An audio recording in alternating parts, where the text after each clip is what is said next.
हमसे 2 साल के बाद चीन आजाद हुआ था। 2 साल के बाद। हम 47 में आजाद हुए, वो 49 में आजाद हुआ। हम अंग्रेजों के गुलाम, वो चीन, वो जापान का गुलाम। और पूरी दुनिया में किसी को पता ही नहीं कि चीन गुलाम था। क्यों? क्योंकि अपने उसमें स्कूलों में पढ़ाया नहीं कि चीन गुलाम था। और पूरी दुनिया को पता है कि हम गुलाम थे, क्योंकि हम लगातार पढ़ाए जा रहे कि हम गुलाम थे।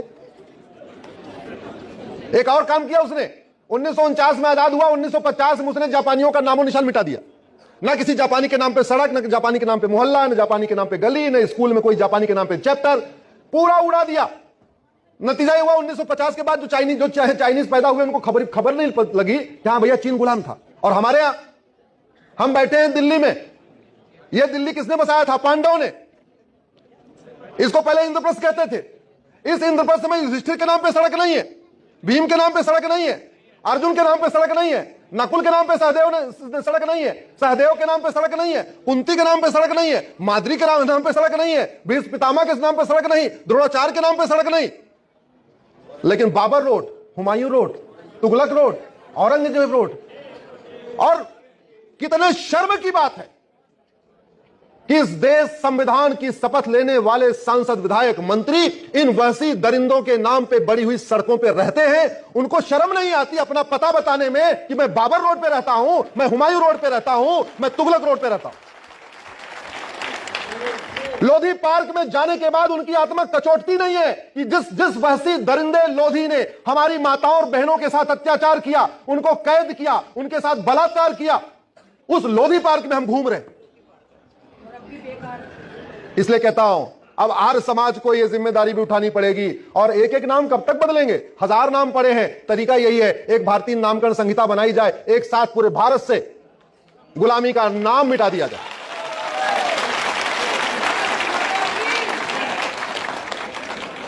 वैसे दरिंदे आए, उन्होंने तोड़ा, लूटा, हमारे पूर्वजों को मारा, गुरु तेग बहादुर जी की हत्या किया, गुरु गोविंद सिंह जी को उन्होंने क्या किया सबको पता है, स्वामी श्रद्धानंद जी के साथ क्या किया सबको पता है। काशी, मथुरा, भद्रकाली, भोजशाला, अटाला। भारत का संविधान के प्रियम्बल का पहला शब्द है सोवरिन। सोवरिन को हिंदी में कहते हैं संप्रभु। संप्रभु का मतलब होता है गुलामी का न नाम हो न गुलामी का निशान हो। आज तक मुझे समझ में नहीं आ रहा सोवरिन को लोग हिंदी में क्या समझ रहे हैं। सोवरिन का मतलब होता है संप्रभुता। संप्रभुता का मतलब न गुलामी का नाम हो न गुलामी का निशान हो। कब तक एक एक मंदिर हम लोग मुक्त कराएंगे? पहले अयोध्या फ्री कराएंगे, फिर काशी फ्री कराएंगे, फिर कोर्ट के जरिए तो तारीख पे तारीख चलती रहेगी।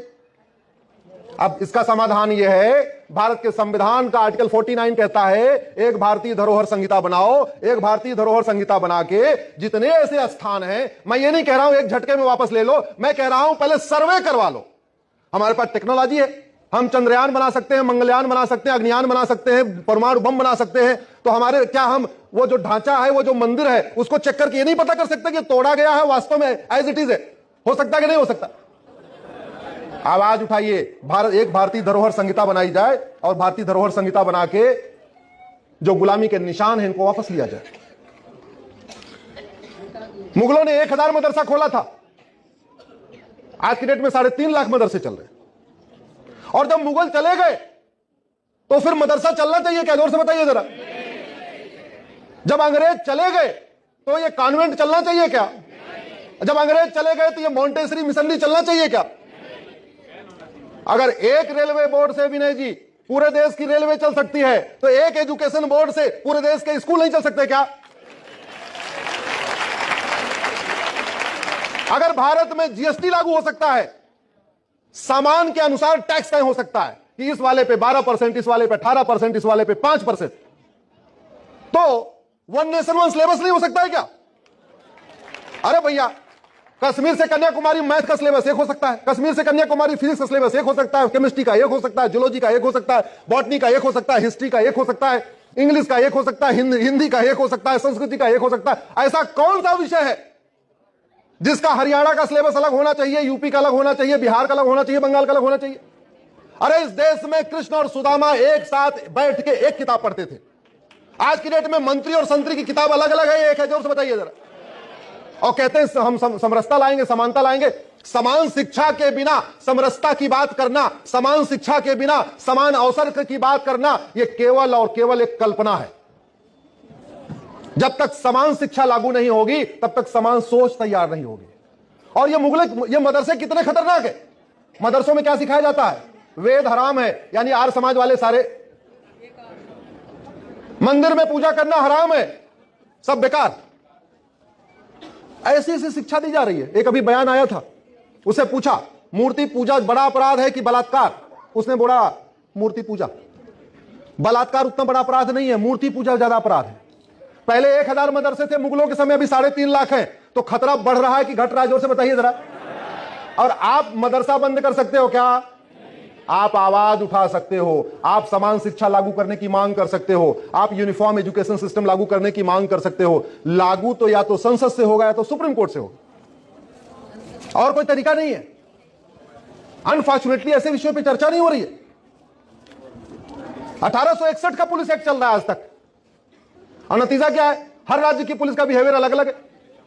यूपी में जो ये दिल्ली में हुआ है होली के दिन, अगर ये होली के दिन दिल्ली उत्तर प्रदेश में हुआ होता तो क्या होता? क्या क्या हो चुका होता? जोर से बताइए जरा।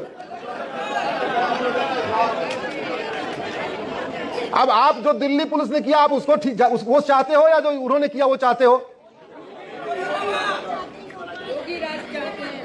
भय बिन होय न प्रीत, सठे साठ्यम समाचरित। योगी बाबा इस समय राम नीति को अपना रहे हैं, और समाज में शांति के लिए यह जरूरी है। भारत में विनय जी प्रतिवर्ष 2 लाख लोग झूठी केस से परेशान होकर आत्महत्या कर रहे हैं। मैंने एक लेटेस्ट पीआईएल फाइल किया अभी सुप्रीम कोर्ट में। फतेहपुर में एक श्रीवास्तव परिवार के 3 सदस्यों ने आत्महत्या कर लिया। क्यों? झगड़ा हुआ था पैसे का, उसके ऊपर मुकदमा कुछ और लग गया। रेवाड़ी में एक यादव परिवार ने आत्महत्या कर लिया। क्यों? झगड़ा हुआ था जमीन का, मुकदमा कुछ और लग गया। झगड़ा होता है चक्रोट का, मुकदमा लगता है कुछ और। झगड़ा होता है जमीन का, मुकदमा एफआईआर लिखा जाता है किसी और धारा में। झगड़ा होता है पति पत्नी में, और नंद नंदोई, सास ससुर, जेठ जेठानी और देवर देवरानी, सबको उठा के ठोक दे रहे। भारत, पूरी दुनिया में राम राज्य की बात होती है। क्यों? क्योंकि भारत में झूठ बोलना, झूठी शिकायत करना, झूठी जांच करना, झूठी गवाही देना ये सीरियस क्राइम नहीं है। इसलिए मैंने एक पीआईएल फाइल किया है कि झूठ बोलने वालों को, झूठी शिकायत करने वालों को, झूठी जांच करने वालों को, झूठी गवाही देने वालों को कम से कम 10 साल की सजा मिलना चाहिए। यह आवश्यक है। भारत की कोई भी समस्या लाइलाज नहीं है। मैं फिर से कह रहा हूं, भारत की कोई भी समस्या लाइलाज नहीं है, भारत की कोई भी समस्या विश्वव्यापी नहीं है। लेकिन समस्या की चर्चा करने से कोई समस्या ठीक नहीं होगी। समस्या ठीक होगी उसका मूल कारण समझ के अस्थायी समाधान करने से। एक बात और याद रखिए, बीमारी को डॉक्टर ठीक नहीं करता, बीमारी को दवाई ठीक करती है। डॉक्टर अच्छा हो लेकिन दवा गड़बड़ हो, बीमारी ठीक नहीं होगी। आपका ड्राइवर अच्छा हो, आपकी गाड़ी गड़बड़ हो, आपकी यात्रा सुरक्षित नहीं होगी।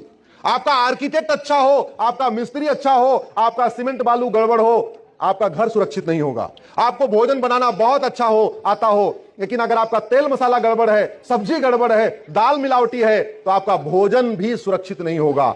वैसे ही शासक कितना ही अच्छा हो, जब तक नियम कानून अच्छा नहीं होगा, एजुकेशन सिस्टम नहीं बदलेगा, तब तक देश सुरक्षित नहीं होगा। और मैं आपसे पूछता हूं, आपको आधुनिक घर चाहिए या सुरक्षित घर? जोर से बोलिए जरा। तो आपको आधुनिक भारत चाहिए या सुरक्षित भारत?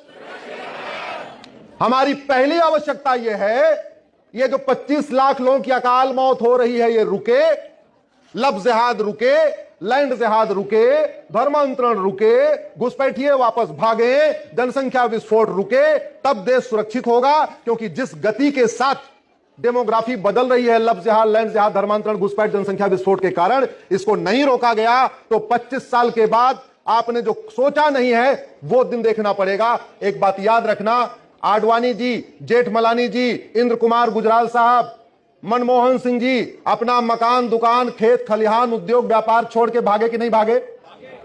यश चोपड़ा, प्रेम चोपड़ा, सुनील दत्त, गुलजार, ये जितने हीरो हीरोइन हैं, ये सब अपना मकान, दुकान, खेत खलिहान छोड़ के भागे कि नहीं भागे?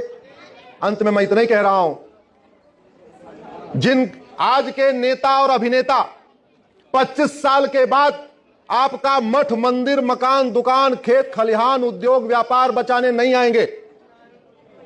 न 1947 में कोई आया, न 2047 में कोई आएगा। लेकिन जिन कानूनों की बात मैं कर रहा हूं, अगर ये कानून तत्काल बन गए तो आपकी 25 पीढ़ियां सुरक्षित रहेंगी, इसकी गारंटी मैं लेता हूं। इसी के साथ मैं अपनी बात खत्म करता हूं। आप लोगों ने इतना धैर्य से सुना, उसके लिए आभार व्यक्त करता हूं। आप लोगों ने मुझे बुलाया, विशेष रूप से विनय जी ने बुलाया, उसके लिए आभार व्यक्त करता हूं। आर्य समाज के लोग पूरी दुनिया में छाए हुए हैं, पूरी दुनिया में हैं, हर क्षेत्र में हैं। आप जो कर सकते हैं, लेकिन अब यज्ञ करिए। कौन सा यज्ञ? धन यज्ञ करिए, ज्ञान यज्ञ करिए, समय यज्ञ करिए। जो जो यज्ञ कर सकते हैं करिए, नहीं तो 25 साल के बाद स्थितियां ठीक नहीं रहेंगी। बहुत बहुत धन्यवाद, बहुत बहुत आभार।